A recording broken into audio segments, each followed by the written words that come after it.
Hello everyone, dear community. I warmly welcome you to this new video. It's great to have you back with us. Recently, I introduced you to this wonderful Bosch cordless circular saw, the second version of the GKS 18V-57. Undoubtedly a very well executed device because it's not only beautifully compact and equipped with many features, but it also packs a lot of power. Based on this video, some of you have requested a comparison with the first version. The video aims to show how these two variants, old versus new, stack up against each other, what advantages and disadvantages both cordless circular saws offer, how they perform in tests, and which one you should ultimately choose. To me personally, this sounds like an extremely interesting comparison video. I hope you're equally excited, so without further ado, let's not waste any time. Let's start right after the intro, but if you haven't already, please subscribe to this channel and activate the bell to not miss any future videos. You can find the current prices of these two devices in the video description below. Thank you for your support, and let's get started after the intro.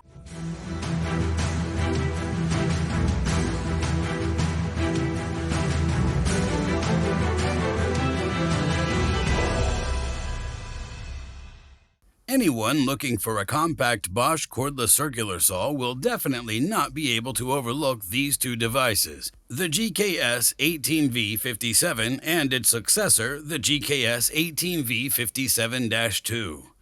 I've already introduced and tested both cordless circular saws extensively in the past. If you haven't watched the individual videos yet, I highly recommend doing so. I'll link them for you right here on the info card. Today's video, however, is exclusively about comparing these two devices.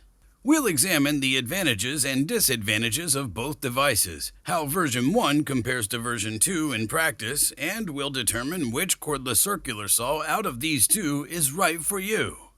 So let's dive straight into the comparison. Starting with the external appearance, both devices are obviously quite identical at first glance. We have the same color, the same design, and almost the same size, which is logical because this is exclusively a successor, which I can assure you has received quite a few changes from Bosch. Both devices are, of course, as we're accustomed to from Bosch, very high quality in construction. We have precise edges, no plastic residues. Both devices give an extremely robust impression, so in terms of quality, there's really no difference to be noted.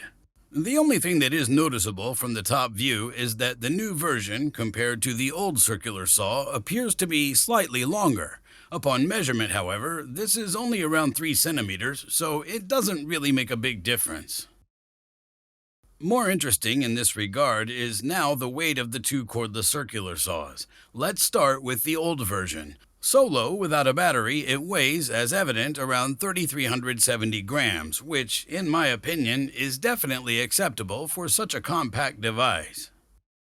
And now the successor, the second version, this one, as visible also without a battery, weighs only 2,920 grams. This means that the seemingly larger cordless circular saw is actually a solid 450 grams lighter than its predecessor. The weight difference is definitely noticeable in practice, especially in conjunction with a battery. Because the old device weighs solo without a battery, you could say approximately the same as the new device with a compact 4 ampere-hour per core battery from Bosch.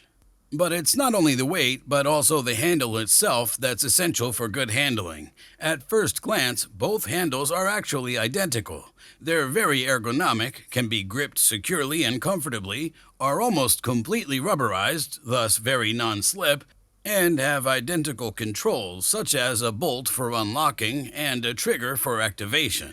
However, the devil is in the details here because both handles feel subtly different in practice. Upon closer inspection, I've noticed that the handle of the new cordless circular saw has become slightly longer. This provides enough space for slightly larger hands. In addition, Bosch has also subtly adjusted the controls. The unlocking bolt has moved about a centimeter upward in the new version and, as visible, is also slightly larger. This makes it much more comfortable to unlock and activate the new device. At the front is the rubberized handle for guiding and stabilizing the machine. The handles become slightly smaller in the new version. This naturally saved weight. However, I can say that due to the smaller handle, no disadvantage is noticeable. What other adjustment options are there? Of course, at the front is the miter angle adjustment, and at the back, the cutting depth adjustment. I suggest we start with the latter. Exactly for this purpose, both cordless circular saws have a nicely sized plastic lever on the back side, which is not only easily accessible, but also operates smoothly. However, Bosch is also improved here, as the lever on the new version feels significantly more solid because it sits securely and has no play. In comparison, the old version, due to the construction of how the lever is mounted, has much more play in every direction. In comparison to this version, the whole thing feels quite wobbly. Similarly, the adjustment of the miter angle has been optimized, with the adjustments being significantly larger. The old version has, as visible, a relatively small locking screw that can be operated and reached more or less well, not least because it's simply constrained by the base plate and the upper knob.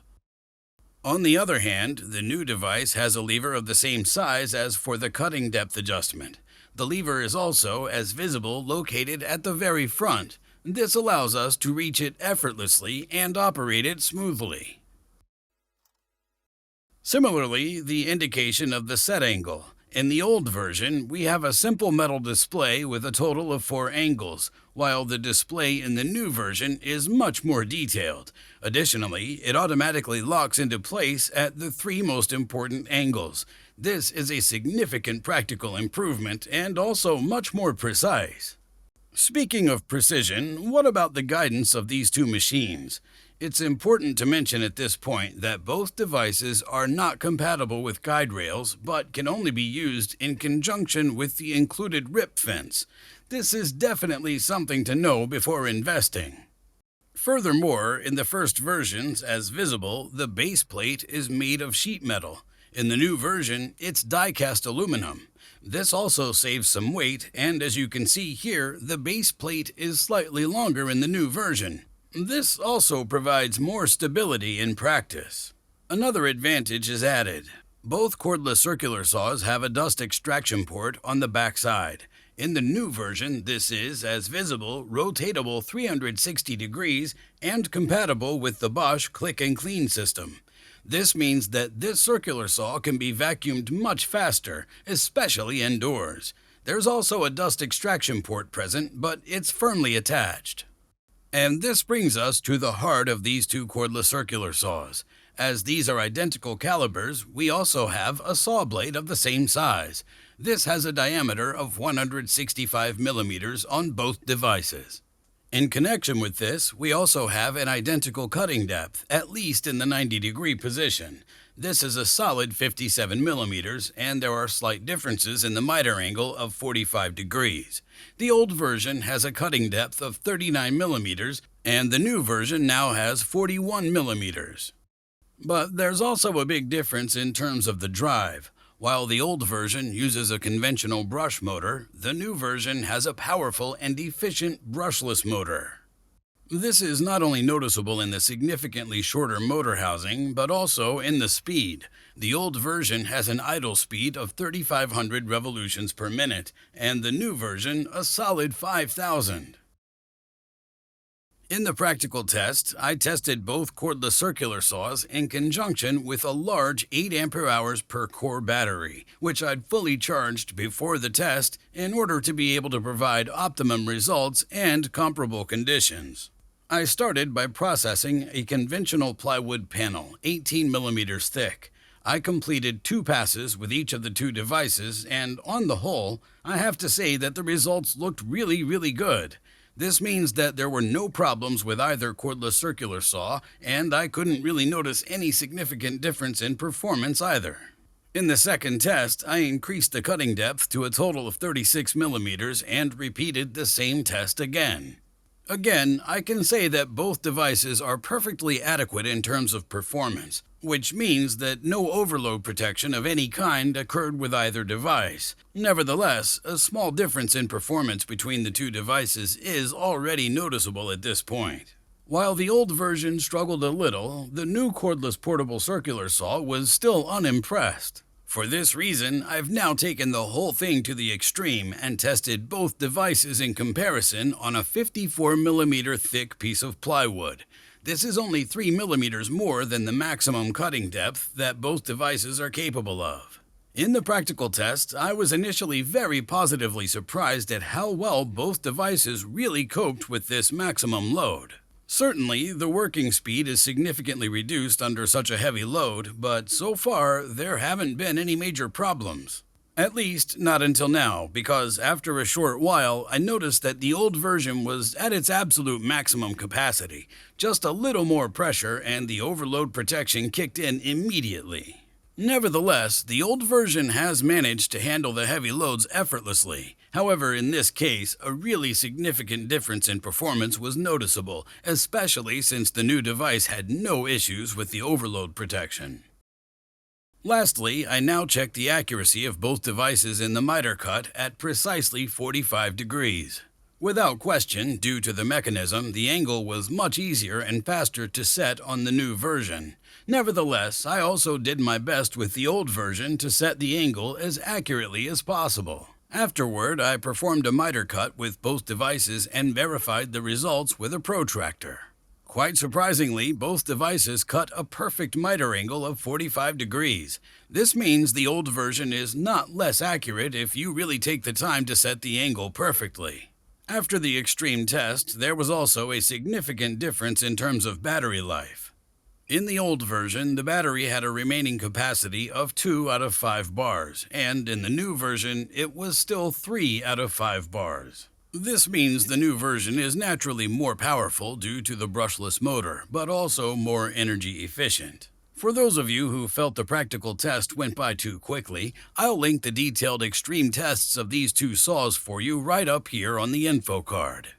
And so, I would say it's time for a final conclusion. Overall, it can definitely be said that both cordless circular saws, both the older version and the newer version, have performed very, very well.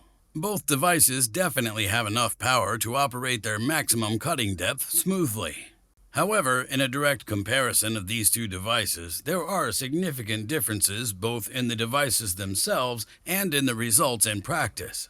Of course, it's quite clear Bosch has optimized a lot on this device, both in terms of features and, as we could see very nicely, the performance in practical tests. The question arises, which cordless circular saw should I choose for a new purchase? In my opinion, quite clearly the successor. Is it worth upgrading if I already own this other cordless circular saw? In my opinion, also yes, because not only one or two small things have been improved on this cordless circular saw, but there are really dozens of improvements here that make the whole thing much more pleasant and efficient while working. So from my side, there's definitely a clear recommendation for this new cordless circular saw. At this point, I'd also be interested in your opinion. What do you think of these two devices? Which one would you choose and why? Feel free to share your thoughts on this in the comments below. I'm looking forward to your feedback. And so I would say if you enjoyed the video, please show it with a thumbs up to support my work. If you haven't already, please subscribe to this channel and activate the bell to not miss any future videos. You can find the current prices of these two devices in the video description below. Thank you very much for your support, and with that, take care and see you next time. Until then, goodbye.